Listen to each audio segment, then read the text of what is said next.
aborsi, ya, ketika ada janinnya misalkan membahayakan ya ibunya, maka diperbolehkan selama tadi ada yang mengatakan dari rekam medis dari dokternya mengatakan bahwasanya ya janin ini bisa membahayakan ibunya, maka diselamatkan salah satunya. Ya di situ artinya apa? Aborsi di situ diperbolehkan. Ya, yang tadinya diharamkan kemudian diperbolehkan. Ya selama tadi ad-daruratu tubihul mahzura. Ya sesuatu keadaan yang darurat ya membolehkan hal-hal yang dilarang oleh syariat. Ya guna apa tadi? Sebagai bentuk kasih sayang Allah kepada ya seluruh umat manusia ya untuk bisa bertahan hidup. Ya untuk senantiasa bisa ingat beribadah kepada Allah Subhanahu wa ta'ala. Ya ad-daruratu tubihul mahzura. Kemudian yang selanjutnya ya kaidah atau hikmah pelajaran yang kita bisa ambil dari hadis ini adalah iltizamul amr. Ya, iltizamul amr, bahwasanya Allah perintahkan suatu perintah maka kita berusaha ya untuk melaksanakan menjalankan perintah yang Allah perintahkan dan Rasulullah sallallahu alaihi wasallam ya. Kemudian perintah ini juga ada dua. Kalau tadi haram ada dua ya, kalau perintah juga ada dua ya. Perintah yang sifatnya wajib, kemudian yang kedua perintah yang sifatnya sunnah. Ya, yang wajib jelas, ya. Yang namanya istri kudu taat sama suami. Kalau suami taat patuh sama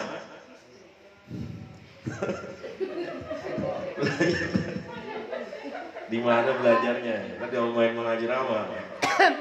Nah, main patuh tuh kan. Namanya istri kudu taat sama suami. Kalau suami taatnya sama istri muda. Istri muda. Oh itu. Takut. Jadi istri taat sama suami, kemudian suami taat sama kedua orang tua. Ya, wajib. Ya nggak bisa ditawar-tawar lagi. Ya. Anak kudu taat sama ya orang tua. Ya, makanya Allah Subhanahu wa taala ya Allah sandingkan perintah untuk ibadah kepada Allah, ya larangan syirik kepada Allah dengan perintah berbakti kepada kedua orang tua. Ya. Jadi Allah sandingkan perintah untuk ibadah kepada Allah Subhanahu wa taala, kemudian ya Allah sandingkan dengan perintah ibadah ya untuk senantiasa bakti kepada kedua orang tua ya. Jadi jelas perintahnya. Jadi wajib. Makanya dalam Al-Qur'an ya banyak sekali perintah ya anak untuk berbakti kepada kedua orang tua ya. Kalau perintah orang tua untuk sayang kepada anak itu enggak ada. Ya enggak ada dalam Al-Qur'an. Ya, karena apa? Bahwasanya yang namanya orang tua itu sudah naluri, ya, sudah menjadi nalurinya. Bahwasanya yang namanya orang tua itu pasti sayang sama anaknya. Ya, sebandel apapun dia pasti sayang sama anaknya. Ya, makanya nggak ada perintah orang tua untuk berbuat baik kepada anaknya. Yang ada adalah anak supaya dia berbakti kepada kedua orang tua. Ya. Jadi sifatnya wajib ya kita ibadah, sholat fardu, puasa ya. Perintah yang memang sifatnya wajib. Kemudian yang sunnah jelas ya. Jadi kebanyakan kita mengartikan yang sunnah ini yaitu kalau dikerjakan dapat pahala, kalau ditinggalkan nggak berdosa atau nggak apa-apa. Ya, kalau sifatnya sunnah harusnya kalau dikerjakan pahala, kalau nggak dikerjakan atau ditinggalkan bakalan rugi. Betul nggak Bu? Jadi pemahaman kita seperti itu, ya. Kalau dikerjakan dapat pahala, kalau ditinggalkan nggak apa-apa, ya nggak masalah. Padahal sifatnya sunnah, ya. Sholat sunnah, ya. Ibu kalau dagang, ya pengen untung, betul nggak? Ya untungnya untung yang banyak. Ya nggak mau untung yang sedikit. Ya sholat fardu itu modal kita. Kalau kita nggak ngerjain sholat fardu, dari mana kita punya modal? Nah itu modal kita. Nah namanya sholat sunnah, sholat duha, ya sholat tahajud itu keuntungan kita. Ya keuntungan kita. Ya. Kalau sama seperti tadi, mengaji bisnis punya modal. Ya pengen dapat untung. Nah namanya sunnah itu keuntungan kita. Nah, makanya jangan nah itu yang pemahaman yang kadang keliru dalam masyarakat kita. Seakan-akan sunnah itu ya udah namanya sunnah. Ya, tinggalin aja sunnah doang. Ya, dikerjakan dapat pahala, enggak dikerjain enggak apa-apa katanya. Ya padahal sebenarnya kita rugi kalau sifatnya sunnah, ya.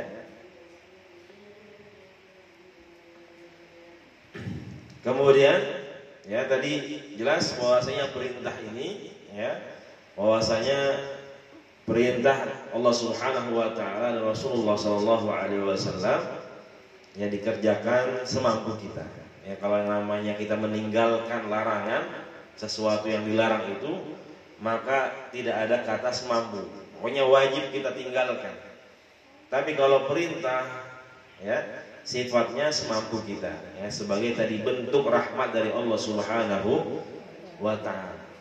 Ya kalau kita memang nggak mampu ngerjain semuanya, misalkan ya pernah kita bahas ya gimana perbankan kita agak susah untuk menghidupkan ya misalkan ekonomi syariah ya, atau kita agak susah mengamalkan misalkan dalam firman Allah kan man lam yahkum bima anzalallah fa ulaika humuz zalimun, siapa saja yang tidak memakai hukum Allah maka dia termasuk orang-orang yang zalim, sedangkan hukum kita bukan hukum Islam. Ya, hukum kita hukumnya ya Pancasila, demokrasi katanya. Ya, kita nggak bisa mengerjakan hukum Allah. Ya, nah itu makanya kembali lagi kepada diri kita. Kita mengerjakan ya hukum Islam ini semampu kita. Ya. Kemudian pelajaran yang selanjutnya dari hadis ini adalah al-masyaqqah, ya, tajlubut taisir, ya bahwasanya sesuatu yang dianggap berat, ya, sesuatu yang dianggap berat itu bisa menjadi mudah, ya. Jadi tadi sama, ya, karena kasih sayang dari Allah Subhanahu wa taala, karena agama Islam ini adalah sesuatu yang mudah, maka ketika ada sesuatu yang berat itu maka bisa menjadi sesuatu yang mudah. Apalagi kan kita biasanya pengennya yang mudah, betul nggak Bu? Bukan yang mudah-mudah banyak, ya, yang mudah-mudah, yang mudah-mudah, ya, yang gampang-gampang, apalagi suami sudah gampang, ya, yang gampang-gampang. Kita pengennya yang gampang. Seperti firman Allah Subhanahu wa taala, yuridullahu bikumul yusra wa la yuridu bikumul usra. Bahwasanya Allah Subhanahu wa taala menginginkan kita sesuatu yang mudah, ya, bukan sesuatu yang sulit. Begitu juga firman Allah Subhanahu wa taala yang lain dalam surah Al-Hajj ayat 78, "Ma ja'ala 'alaikum fid din min haraj." Jadi agama ini tidak ada kesulitan. Ya, tidak ada kesusahan dalam menjalankan agama ini. Ya, contohnya apa? Kita kalau lagi musafir, ya, kalau musafirnya jauh, kita boleh dirukhsah salatnya, ya, bahkan diqasar, ya. Jadi digabung, jamak kemudian diqasar. Ya, jadi kebanyakan orang kita kalau lagi jalan jauh nggak mau tuh. Ada orang jamaah itu dia nggak mau ketika jalan jauh. Kalau dalam hadis kan para ulama mengatakan, jadi jaraknya itu sudah sampai 80 kilo. Ya Bapak Ibu semua. Jadi kalau sudah perjalanan kita sampai 80 kilo, maka disunnahkan ya kita untuk tadi jamak kemudian qasar. Jadi boleh dijamak ya zuhur sama asar, ya kemudian diqasar. Ya, dua. Ya. Kalau misalkan kita mau berangkatnya ketika sudah masuk zuhur, maka sholat zuhur dulu, ya. Sholat zuhur kemudian nanti sholat asar disambung jadi dua. Ya. Atau kita sudah masuk dalam perjalanan, tiba-tiba azan zuhur, kemudian perjalanan kita masih jauh, kita niatkan nanti sholat zuhurnya digabung aja, jamak takhir. Kalau tadi jamak takdim, kalau asar dimajuin namanya jamak takdim. Kalau zuhurnya diakhirkan di waktu asar namanya jamak takhir. Ya, tapi tadi kalau sudah masuk sholat zuhur, kita kudu niatin dalam hati kita. Ya, buat hormatul waktu, untuk menghormati waktu zuhur. Bahwa saya sudah masuk waktu zuhur, tapi niat saya nanti saya mau sholat jamak takhir. Ya, digabungkan sama asar nanti. Ya, ketika sudah masuk waktu asar, nggak apa-apa. Ya, ini adalah tadi kemudahan dari Nabi kita Nabi Muhammad Shallallahu Alaihi Wasallam. Ya, tapi jamaah kita orang Indonesia nggak tahu karena emang apa kita bilangnya, apa pengen dapat pahala banyak, padahal ya sunnahnya seperti itu. Ya, apa nggak tahu gitu ya tentang hukum atau perintah ini tentang jamak kemudian qasar. Jadi kalau udah berpergian jauh, udah jalan jauh, itu tetap aja ya pengen sholat zuhur ya 4 rakaat, kemudian asar 4 rakaat. Ya, jadi seperti itu. Jadi ketika sesuatu ada yang susah, yang sulit dalam agama kita, maka diperbolehkan. Ya, ada sesuatu rukhsah, ada sesuatu keringanan dari Allah Subhanahu wa Ta'ala. Ya, kemudian misalkan nanti insyaallah mudah-mudahan kita dipanjangkan umurnya untuk puasa bulan Ramadan. Ya, kalau lagi musafir pas puasa boleh nggak?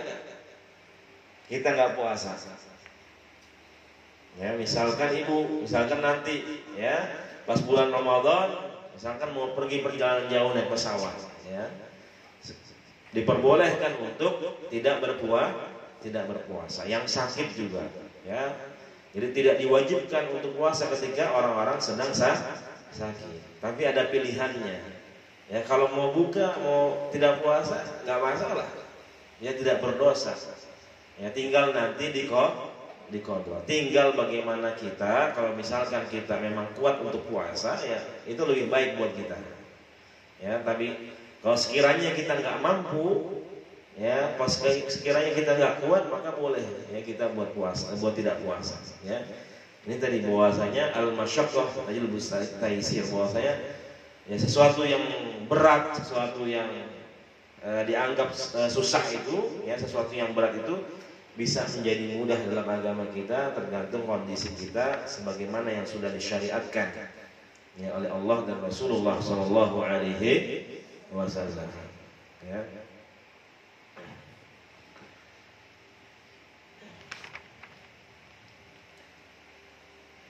Kemudian selanjutnya, ya tadi, ya hadis ini menjelaskan bagaimana kita harus bersungguh-sungguh menjalankan perintah dari Allah Subhanahu wa Ta'ala. Ya, semampu kita, kemudian juga kita senantiasa meninggalkan apa yang diharamkan, dilarang oleh Allah dan Rasulullah Sallallahu Alaihi Wasallam. Jadi orang yang bertakwa bukan hanya saja menjalankan perintah, ya, tapi orang yang bertakwa menjalankan perintah, kemudian juga meninggalkan larangan dari Allah Subhanahu wa Ta'ala. Ya.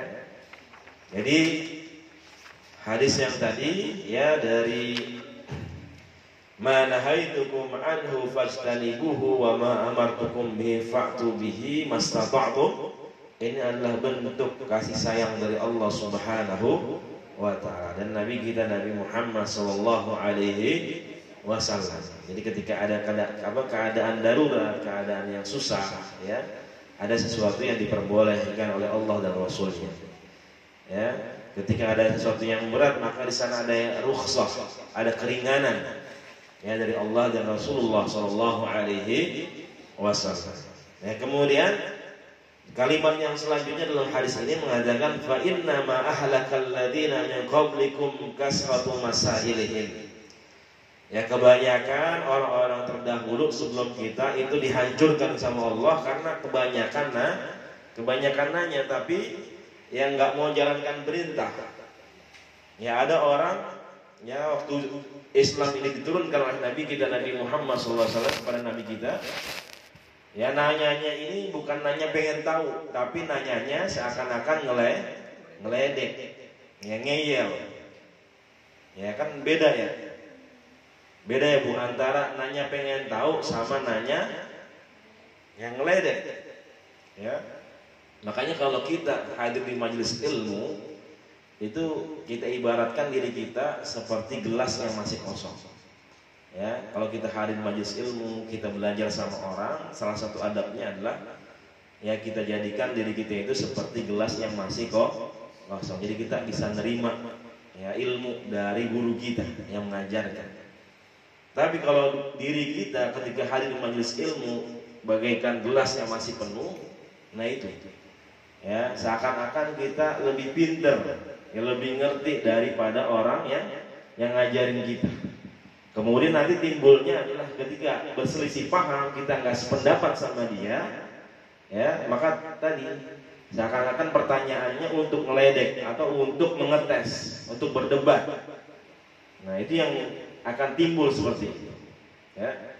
Makanya dimanapun kita belajar, ya ini ada penuntut ilmu bahwasanya ketika kita belajar maka hadirkan diri kita seperti gelas yang masih kosong.